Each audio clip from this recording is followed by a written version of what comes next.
Frères et sœurs, bonjour et bienvenue à notre Rhapsodie des réalités du mercredi 12 août 2020. C'est la sœur Fabienne, nous allons lire notre Rhapsodie des réalités du jour. Alors, le thème du jour est intitulé « Embrasser son amour ». Le pasteur tire ce verset de Jean 3, verset 16. Je lis. Car Dieu a tant aimé le monde qu'il a donné son Fils unique afin que quiconque croit en lui ne périsse point, mais qu'il ait la vie éternelle. Loué soit la parole de Dieu. Alors, le pasteur nous fait comprendre que notre Dieu est gracieux et bon. Son amour pour l'homme est au-delà de la compréhension humaine. C'est un amour sans limite. Jean 15, verset 13 nous dit « Il n'y a pas de plus grand amour que de donner sa vie pour ses amis. » Le Seigneur Jésus a donné sa vie pour nous, comme personne ne l'a jamais fait. Il était divin et sans péché. Pourtant, il est devenu péché sacrificiel, offert pour le péché du monde entier. Il a été crucifié par sa propre volonté à la place des autres. Pensez-y, il a pris notre place de péché sur la croix afin que nous puissions prendre sa place de justice. Il a donné sa vie afin que nous prenions sa place de justice. Nous voyons dans 2 Corinthiens 5, verset 21 que celui qui n'a point connu le péché, il a fait devenir péché pour nous, afin que nous devenions en lui justice de Dieu. Alors, comment décririez-vous un tel amour qu'il a fait mourir pour des pécheurs, des criminels, des meurtriers, des voleurs, ainsi de suite? Comment décririez-vous cela? Il est venu, a vécu, a fait des merveilles, est mort, est ressuscité, tout cela pour l'amour de l'homme. Imaginez-vous combien Jésus a sacrifié sa vie pour nous autres, afin que nous vivons. Jésus est mort jeune afin que nous vivons longtemps. Il n'avait que 33 ans lorsqu'il est mort. Il y a certains qui ont plus de cet âge, mais il a donné sa vie afin que nous autres nous vivions. Alléluia. Alors, tout ce qu'il a fait était par amour pour l'homme. Quand il a déclaré l'objectif de sa venue dans Jean 10, verset 10, c'était pour que l'homme ait la vie et la vie en abondance. La vie qu'il nous a donnée est une vie de bénédiction, une vie de joie et de plaisir éternel. Alléluia. C'est-à-dire, Jésus nous a donné la vie.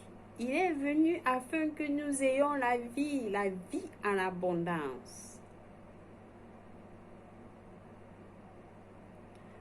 Alors, en conséquence de ce que Jésus a fait, nous sommes saints et semblables devant lui, dans l'amour. Nous pouvons, avec assurance, nous tenir dans la présence de Dieu, sans culpabilité, ni infériorité ou condamnation. Pas du tout. Ne soyez pas condamnés, ne laissez pas qu'un péché vous condamne toute votre vie. Ne laissez pas qu'un problème que vous avez eu avec un ami, une soeur, un frère, je ne sais pas qui d'autre, vous mette dans la condamnation. Vous vivez avec cela dans votre cœur pour toujours. Pas du tout. En Jésus, vous êtes libre. Vous n'avez pas à vous sentir dans l'insécurité ou l'incertitude quant à votre position auprès de Dieu. Le pasteur nous fait comprendre que soyez audacieux, confiants, assurés et heureux de lui appartenir. C'est-à-dire que lorsque vous appartenez à Dieu, vous avez cette confiance, vous avez cet amour, vous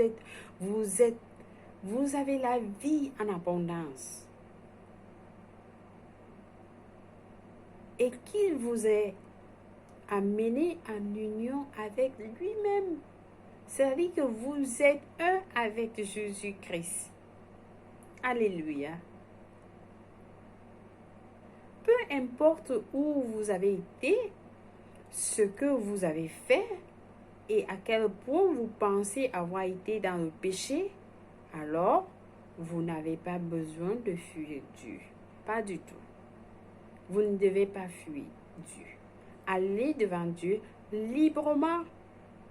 Librement. Il est là à bras ouverts.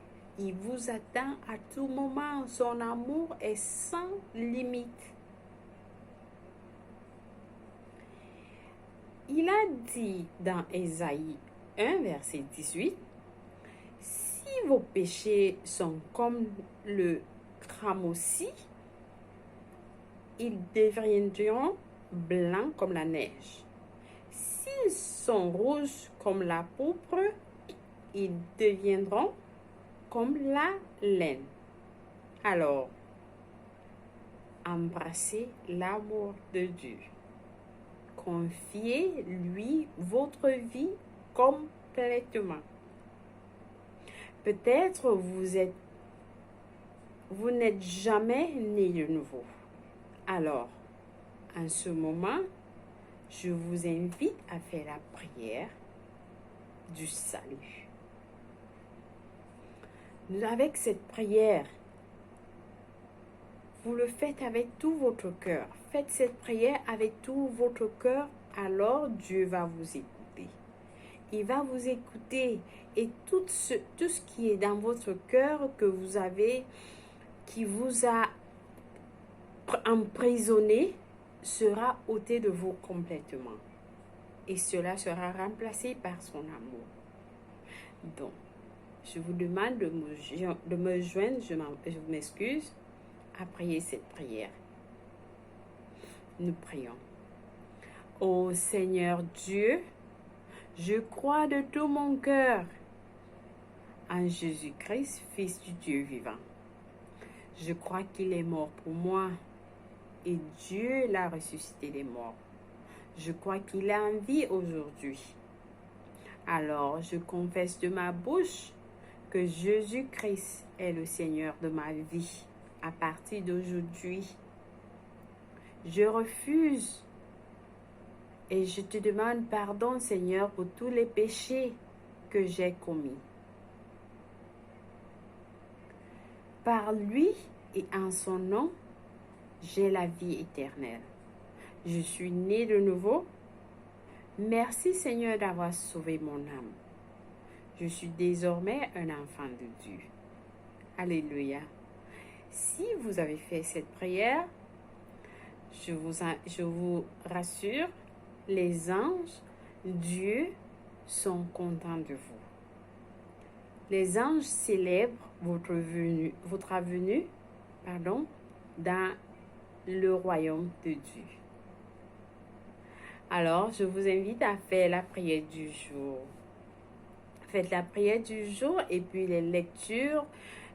Pour ceux qui ont choisi de faire la Bible, lire la Bible pour 1 an, et ceux qui ont préféré lire la Bible pour 2 ans, il y a des passages que vous devez lire. Merci d'avoir écouté notre Rhapsodie des réalités et passez une bonne journée. Que Dieu vous bénisse. Au revoir.